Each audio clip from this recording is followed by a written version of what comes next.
Propuesta semanal, domingos a las 8 a.m. por Telesistema, un canal de emociones.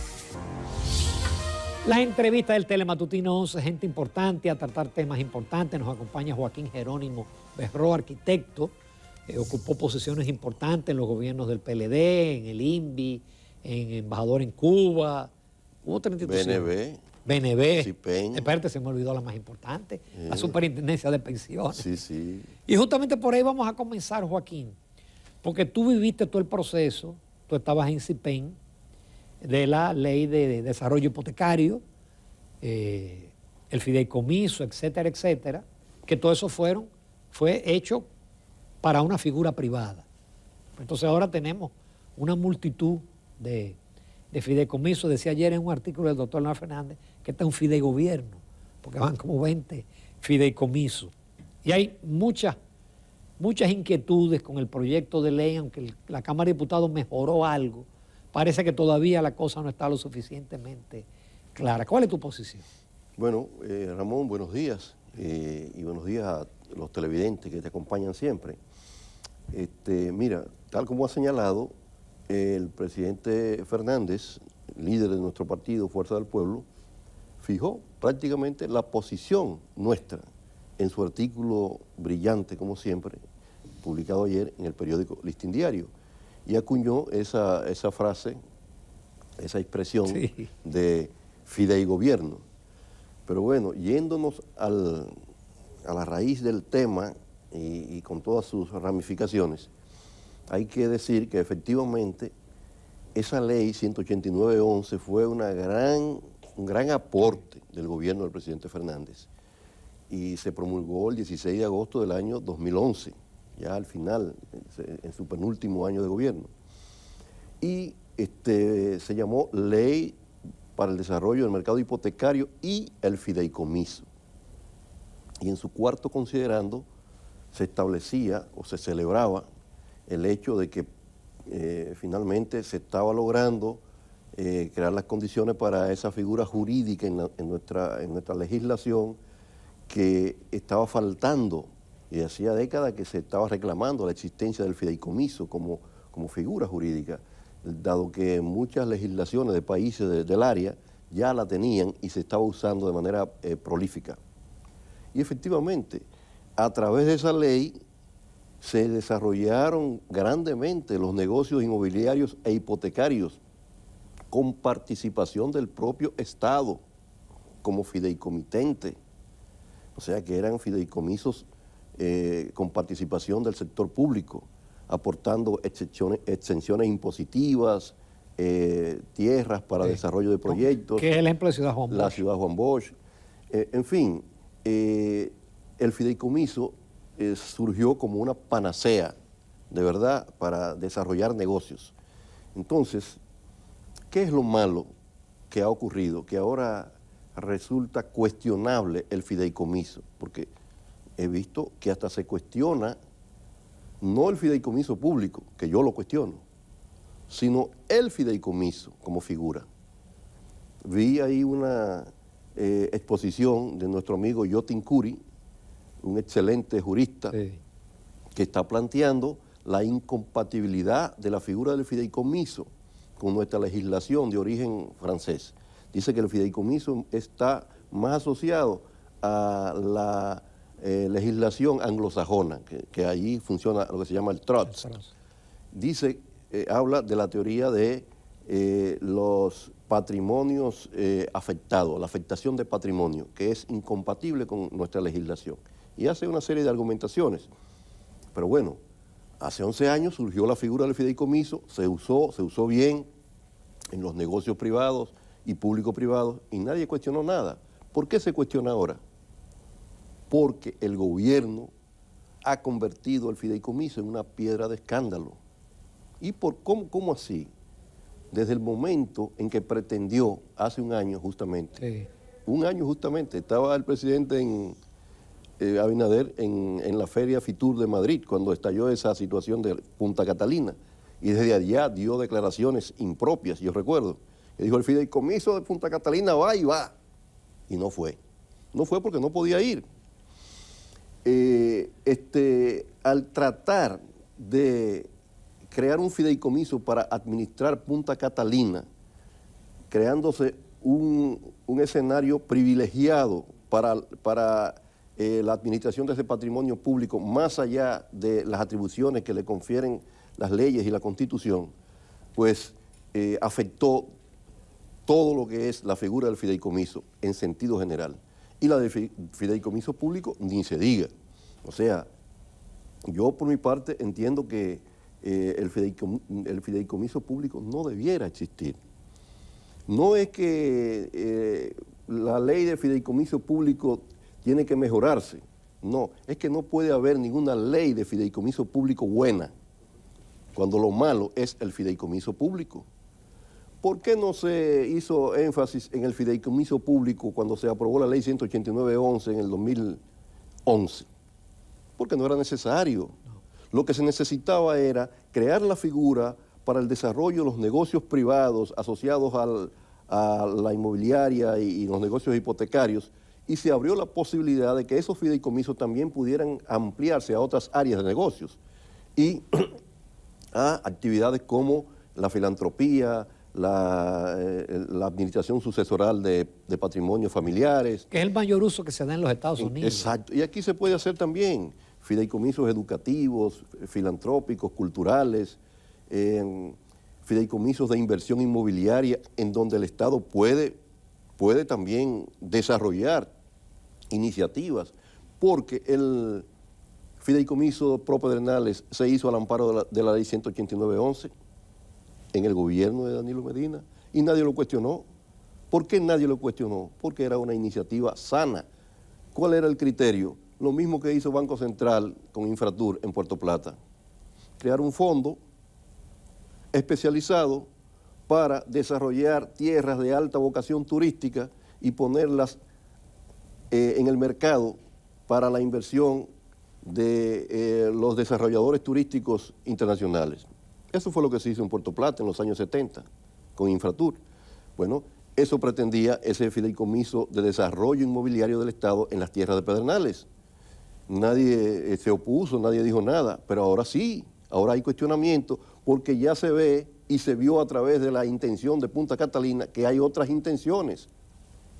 Yo diría que el gobierno ha pretendido hacer una especie de triple play, la jugada más difícil en la pelota, Sí. con el fideicomiso.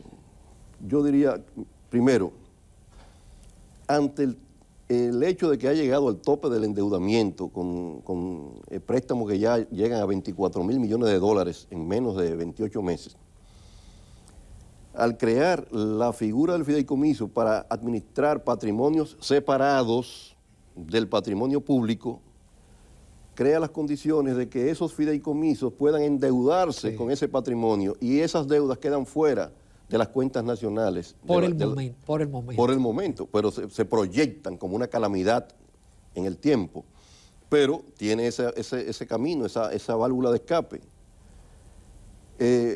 Por el otro lado, entonces, consigue beneficiar a sus paniaguados, asignándole funciones de administración pública fuera del estamento del Estado, porque ahí se nombran todos los consejos, todos los comités técnicos, y prácticamente se entregan esos patrimonios como si fueran secretarías de Estado, como si fueran ministerios, como si fueran institutos. Cada fideicomiso es un instituto que se crea con un patrimonio propio. Y lo tercero es que prolonga en el tiempo su gobierno más allá de los 4 años, porque esos fideicomisos administrados de manera independiente tienen su propio estatuto, su propia constitución y su propia ley de funcionamiento, totalmente autónomo, y no es por 4 años. 30. Puede ser hasta 30, porque Punta Catalina se dijo que iban a ser 30 años. Entonces, prolonga su gobierno más allá de su mandato, y eso es absolutamente inaceptable. De manera que yo soy opuesto a la figura del fideicomiso público en los términos en que pretende usarla de forma abusiva el gobierno. Yo digo que si no hay un cuestionamiento legal, si no hay un cuestionamiento constitucional, por lo menos, es éticamente cuestionable el fideicomiso público. porque el gobierno, en buena regla, actúa como fiduciario del ciudadano. El ciudadano ha elegido al gobierno para que administre su patrimonio. El patrimonio del Estado es patrimonio del pueblo. Y ese patrimonio del pueblo, el pueblo en elecciones elige un gobierno para que lo administre en su nombre. Eso es lo que hace una fiduciaria con un fideicomiso. Entonces, el Estado es un fideicomiso, propiedad del pueblo, que es fideicomitente y fideicomisario, y el pueblo elige un fiduciario. Ese fiduciario, elegido por el pueblo, no puede, después que asume la responsabilidad constitucional de administrar el patrimonio, cederlo a terceros. Es una irresponsabilidad o una me preocupa mucho la parte ética de la deuda, y siempre pongo como ejemplo RD Vial. RD Vial recauda los peajes, pero los peajes no dan para construir carreteras. Entonces, RD Vial al mes de septiembre debe 48.000 millones, pero eso es una deuda que va a seguir creciendo.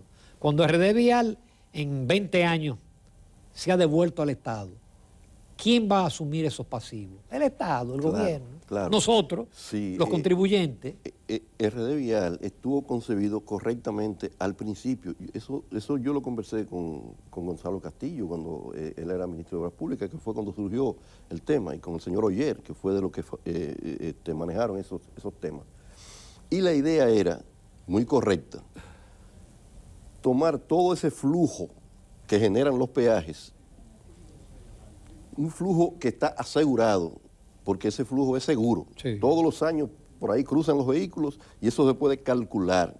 Entonces, tú puedes tomar un flujo de 10 años y traerlo a valor presente, y en base a eso hacer una titularización.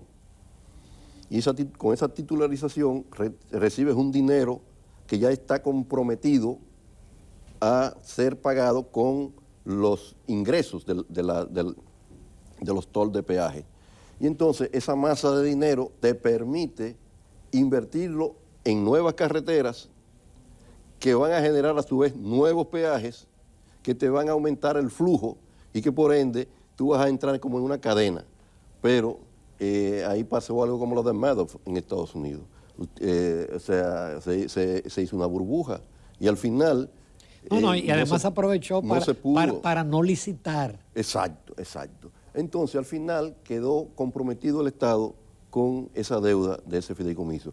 Pero si se hubiese hecho de manera moderada y en principio para garantizar el mantenimiento de la carretera, y si acaso se veía que podía manejarse una parte de ese flujo para una vía, desarrollo de una vía o de una ampliación que pudiera generar un nuevo peaje y así aumentar los ingresos, bien, pero de manera moderada. No se hizo un análisis actuarial del funcionamiento de ese fideicomiso. Eso fue la realidad. Joaquín, tú fuiste director del INVI. Tú en tu momento estás de acuerdo con la creación de un ministerio.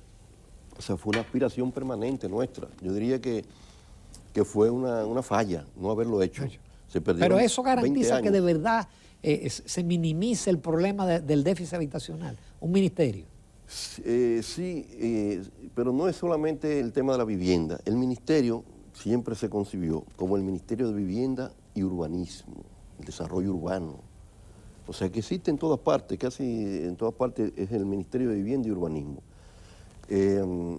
Todavía seguimos con una falencia en el tema de la planificación y el desarrollo urbano, que no existe una institución, porque el INVI ni siquiera el ministerio que se creó se le ha dado preeminencia en la aplicación de la Ley de Ordenamiento Territorial aprobada por el Congreso. Es la Secretaría de Economía, Planificación y Desarrollo, porque ahí viene un tema asociado a la antigua ONAPLAN. ¿Tú te acuerdas cuando existía ONAPLAN?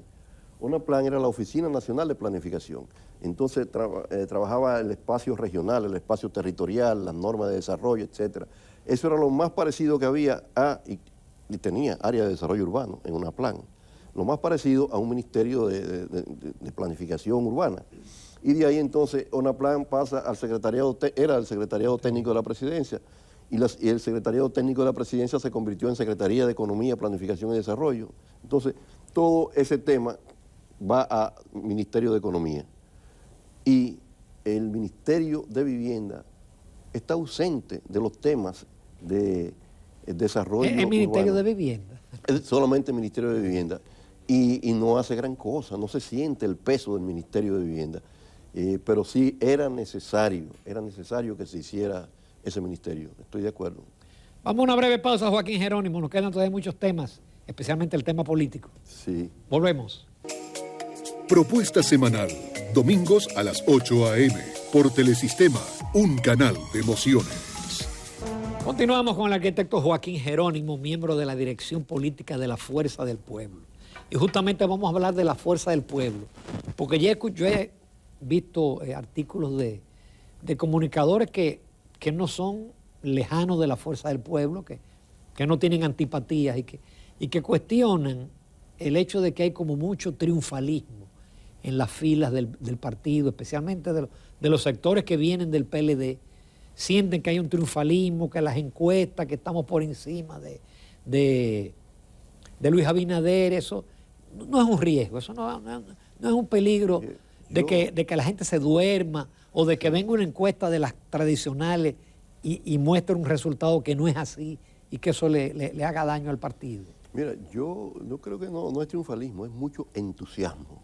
Hay mucho entusiasmo, de verdad, y ese entusiasmo se confunde con triunfalismo, porque en verdad, por todas partes que vamos, se siente el ánimo de la gente que está muy comprometiéndose con la candidatura del presidente Fernández y con el partido Fuerza del Pueblo. Ahora estamos trabajando a nivel nacional en todas las provincias y municipios, empezando a conformar la boleta electoral para las elecciones municipales, porque esas elecciones son ya en un año, en febrero, ya en un año y días son esas elecciones. Entonces estamos trabajando municipio por municipio, distrito municipal por distrito municipal, ubicando los líderes nuestros y de la comunidad que van a ser Perdón, Joaquín, los pero si la candidatos. oposición va dividida y el gobierno puede arrollar.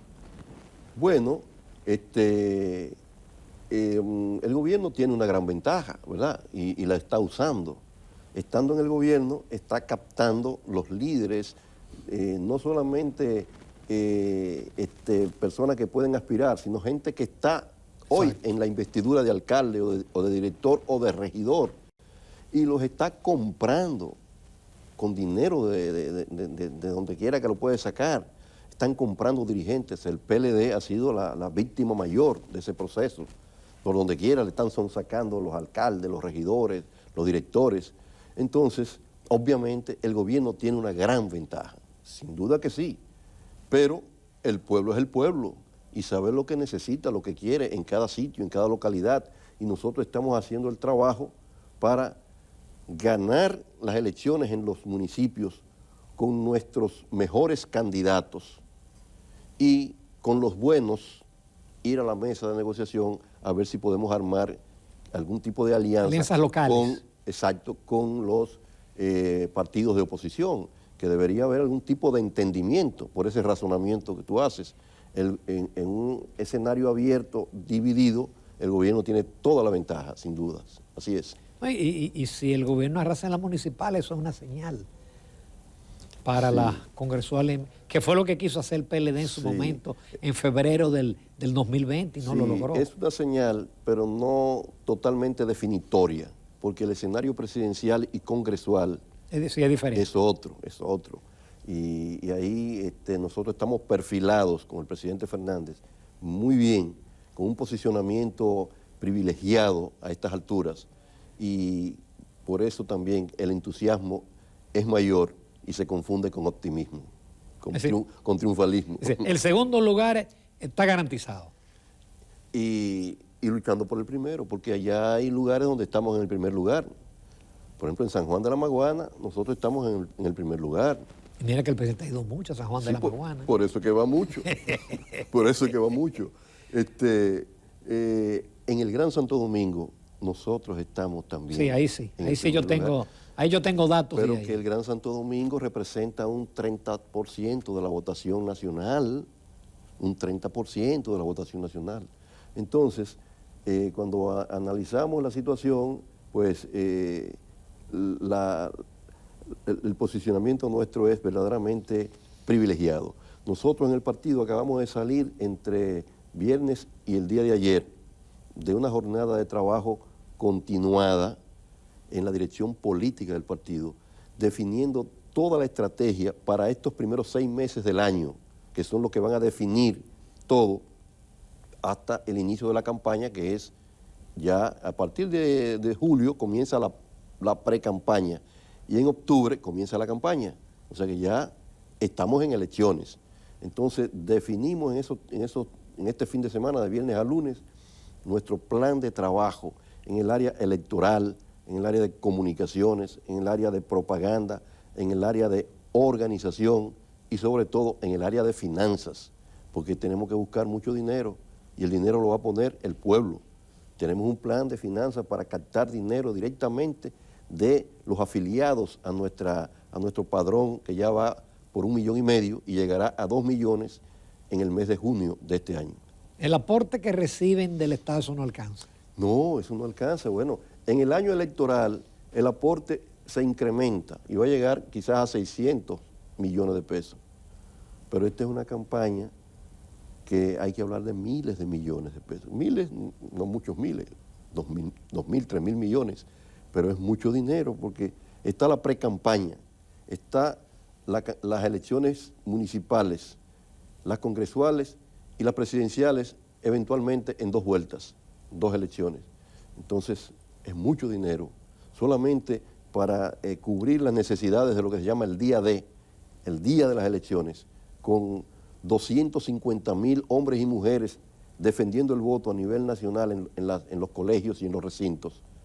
250.000 militantes habilitados para el trabajo electoral tienen que ser con un soporte logístico importante. Aquí, por cierto, hay una discusión sobre la ley de régimen electoral. Sin embargo, uno no siente a la oposición tan activa con ese tema como lo ha estado con el fideicomiso. Bueno, porque hay un acuerdo al que se llegó con la participación de todos los partidos. Los partidos de oposición están claros en que esa ley, ese proyecto de ley que se va a aprobar en el Congreso próximamente, tiene que hacerse acorde con lo que se acordó, valga la redundancia, en la mesa del diálogo, que ahí estuvieron todos y estuvo la Junta Central Electoral y se facultó a la Junta de que le diera los toques finales al proyecto y así es que debe aprobarse.